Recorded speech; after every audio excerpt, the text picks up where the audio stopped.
I brushed my teeth in a Starbucks bathroom this morning. Not because I was grabbing coffee before work. Because I live in my car and Starbucks has the cleanest public restrooms at AM. I work 40 hours a week. I make $17.5 an hour. I wear scrubs and a name badge. I help people get their medications at CVS. My coworkers think I live in an apartment somewhere in town. I sleep in a 2009 Honda Accord parked behind a 24-hour fitness. I am not unemployed. I am not on drugs. I don't have a mental illness. I don't hold a cardboard sign. I work a full-time job with benefits and a $401,000. And I've been homeless for 14 months. When people hear homeless, they picture someone panhandling on a corner or sleeping under a bridge. They don't picture someone in scrubs finishing a 12-hour pharmacy shift. They don't picture someone showering at Planet Fitness, keeping a pressed uniform in a garment bag, eating lunch in the break room like everyone else. But that's what 40% of homeless people in America look like now. We have jobs. We work full-time.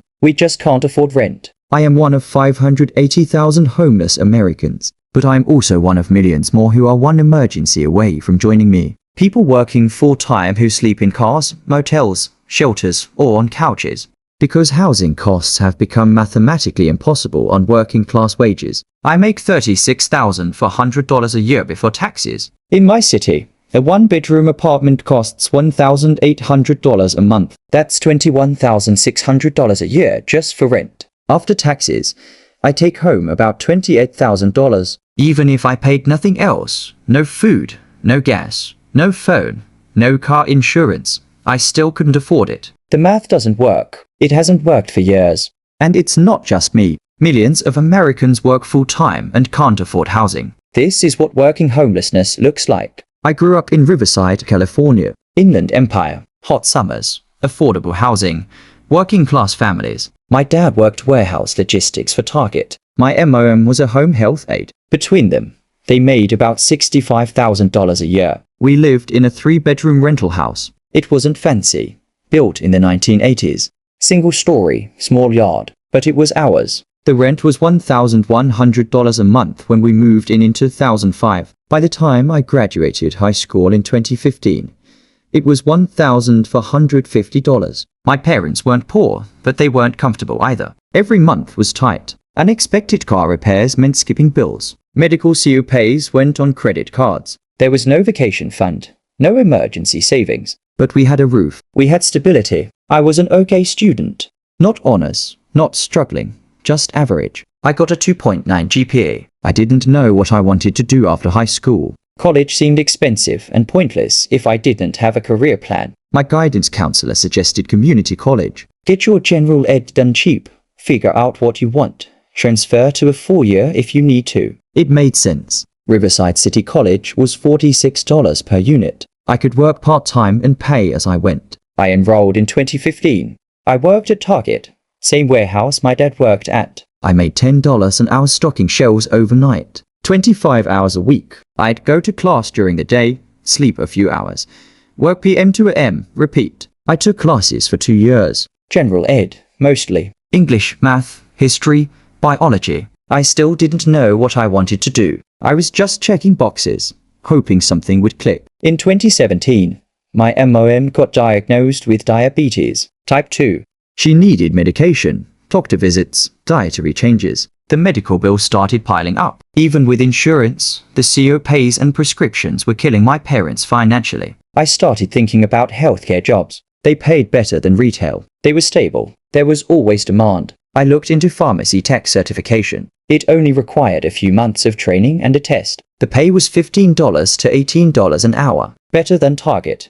I got my pharmacy tech certification in 2018. Passed the exam on the first try. I applied to every CVS, Walgreens, and Rite Aid within 30 miles. I got hired at CVS in Corona for $16.5 an hour, full-time. Benefits after 90 days. I was 21 years old making $34,320 a year. It felt like I'd made it. I stayed living at home. The rent on my parents' house had gone up to $1,650 by 2018, and my dad's wages hadn't kept pace.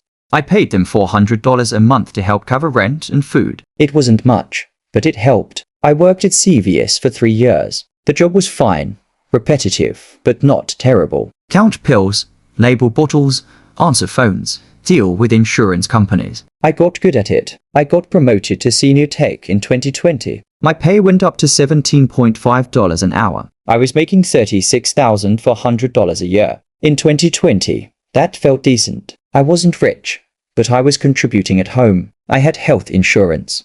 I had a $401,000 I contributed 3% to. I was doing what you're supposed to do, working full-time, saving a little, planning for the future. Then in 2021, my parents got evicted. The landlord sold the house. It had been a rental property for decades, but the real estate market was exploding. Houses in Riverside that sold for $250,000 in 2015 were going for $500,000 in 2021. Our landlord sold to a buyer who wanted to flip it. We had 60 days to move out. My parents started looking for a new place immediately. But the rental market had changed completely. That $1,650 house we were renting, comparable places were now $2,200 to $2,400 a month. And landlords wanted proof of income, 3 times the monthly rent. For a $2,200 apartment, you needed to make $6,600 a month combined. That's $79,200 a year. My parents made $65,000.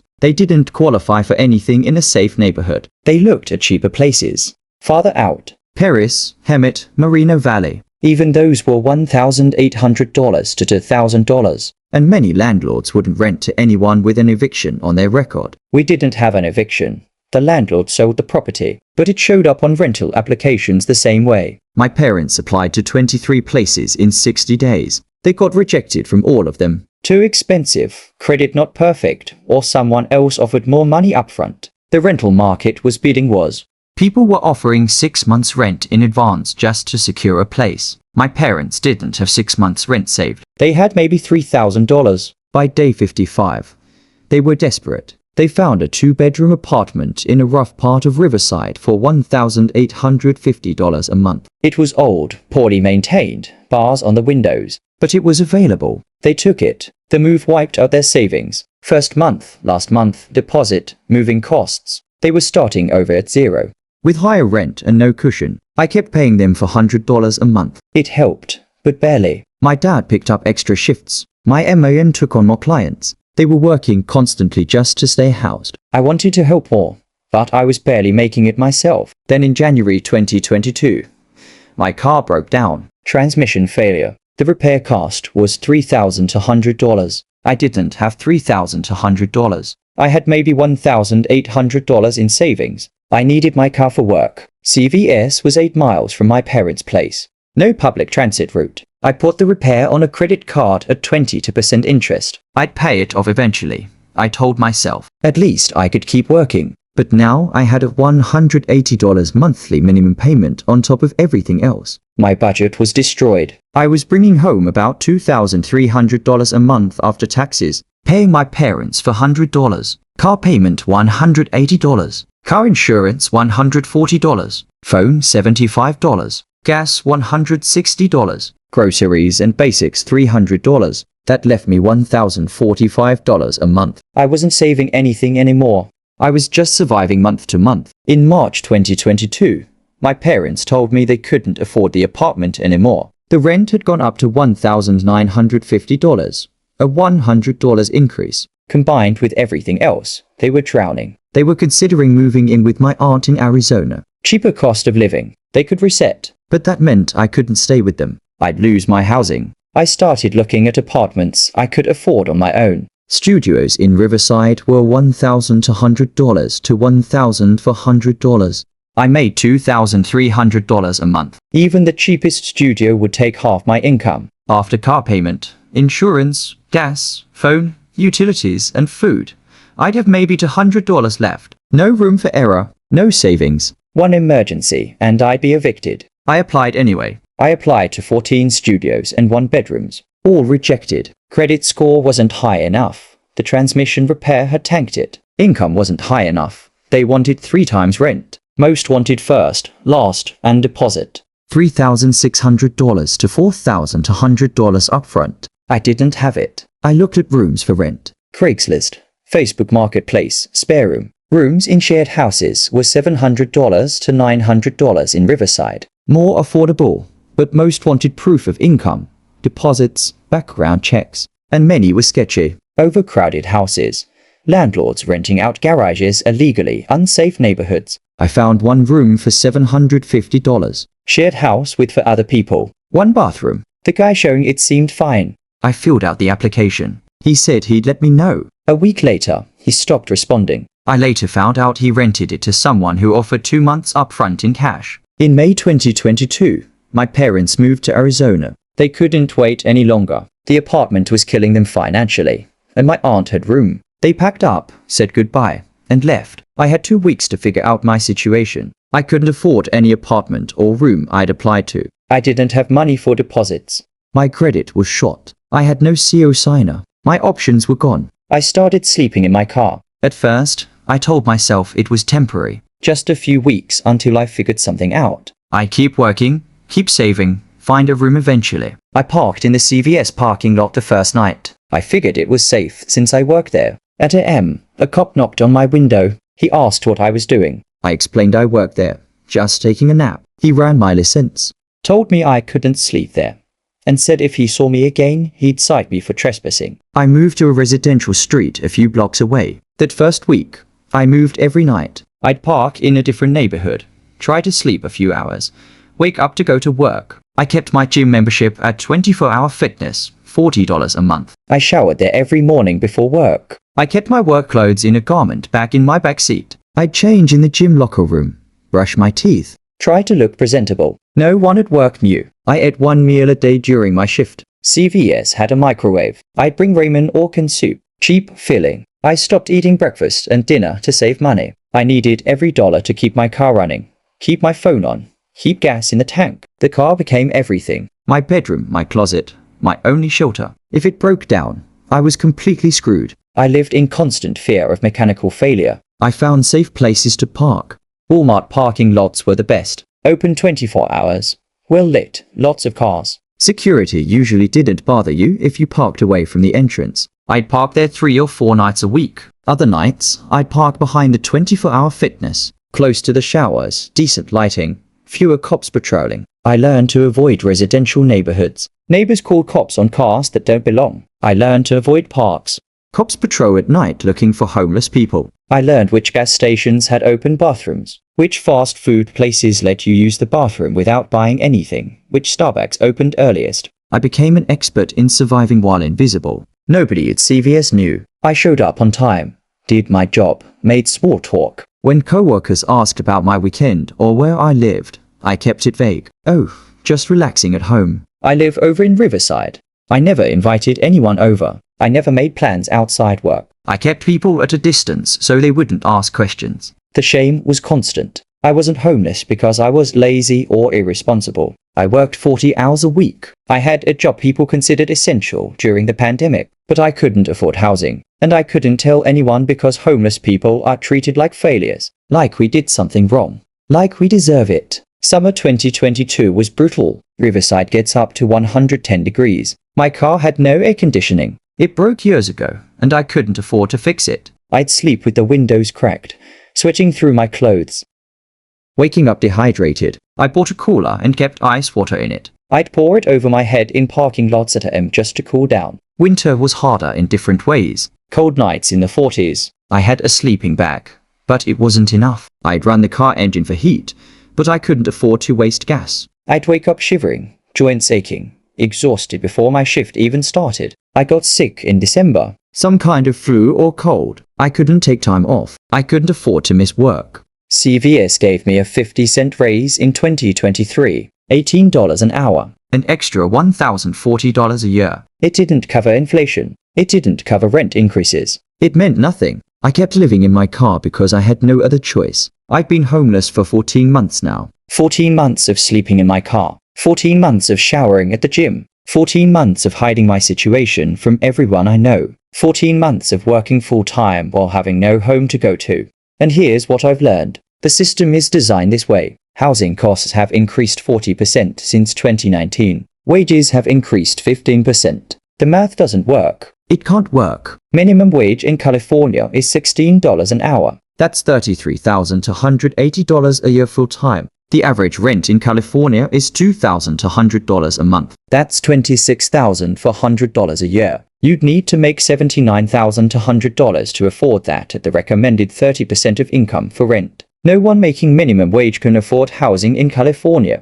And it's not just minimum wage workers. I make $18 an hour, above minimum wage. I work full-time for a major corporation, and I'm homeless. This isn't a personal failure. This is systemic collapse. There are 580,000 homeless people in America. About 40% of us are employed. That's over 230,000 people working jobs and sleeping in cars, shelters, or on the street because housing is unaffordable. We're teachers, nurses, retail workers, pharmacy techs, security guards, janitors. We're the people you see every day. We're the ones serving your coffee, stocking your shelves, filling your prescriptions, and we're invisible. Because people don't want to believe that working full-time isn't enough anymore. They don't want to face the reality that the system has failed. It's easier to believe we're lazy or made bad choices. But I've made every right choice. I got job training. I work full-time. I don't do drugs. I'm not mentally ill. I'm just poor. And in America,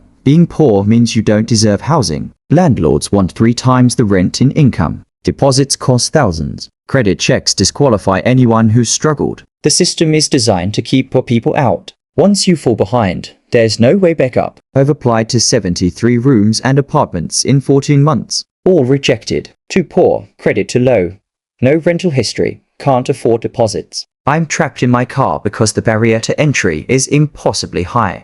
And it's getting worse. Rent increases 5% to 8% every year. Wages increase 2% to 3%. The gap widens. More people fall through. More people end up in cars like me. This is working homelessness. This is what happens when housing becomes an investment commodity instead of a human right. This is what happens when wages don't keep pace with costs. This is what happens when the system prioritizes profit over people. I'm 26 years old. I work 40 hours a week at CVS.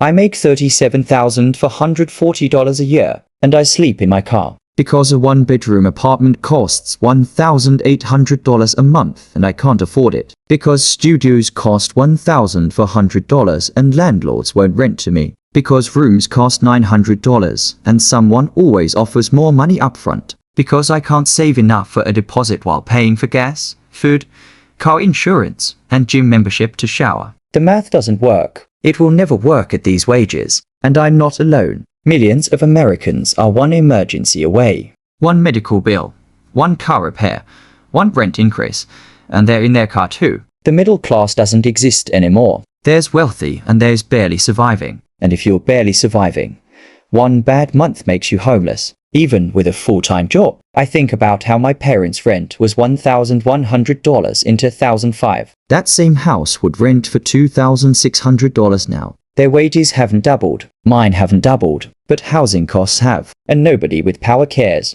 Landlords keep raising rents.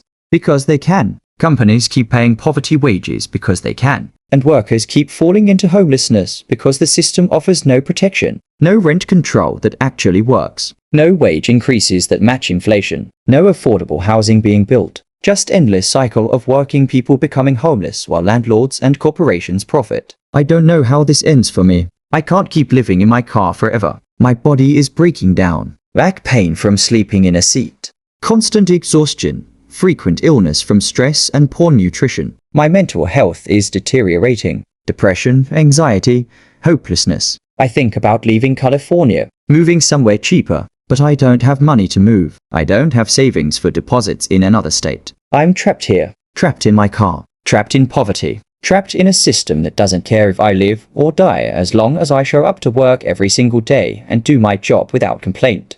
If this story resonates with you, I'm sorry. That probably means you're struggling too, or you're worried you will be. Hit the like button and drop a comment below. Subscribe for more real stories about what life in America actually looks like. And if you work full-time and think you're safe from homelessness, understand this clearly. You are not safe. You're 1 emergency away. 1 rent increase away, 1 car repair, 1 medical bill, 1 layoff away from being exactly where I am right now sleeping in your car. The system doesn't protect workers anymore. It protects wealth. And if you're not wealthy, you're disposable to them. Nobody told me that working full-time wouldn't be enough to afford basic housing. Nobody told me that doing everything right could still lead to sleeping in my car every night. Nobody told me that having a job doesn't guarantee housing in America anymore. I'm telling you now so you can prepare yourself. I'm 26 years old. I work 40 hours a week at CVS, making $18 an hour, helping people every day. I brush my teeth in Starbucks bathrooms. I shower at 24-hour Fitness. I sleep in a 2009 Honda Accord parked in Walmart parking lots.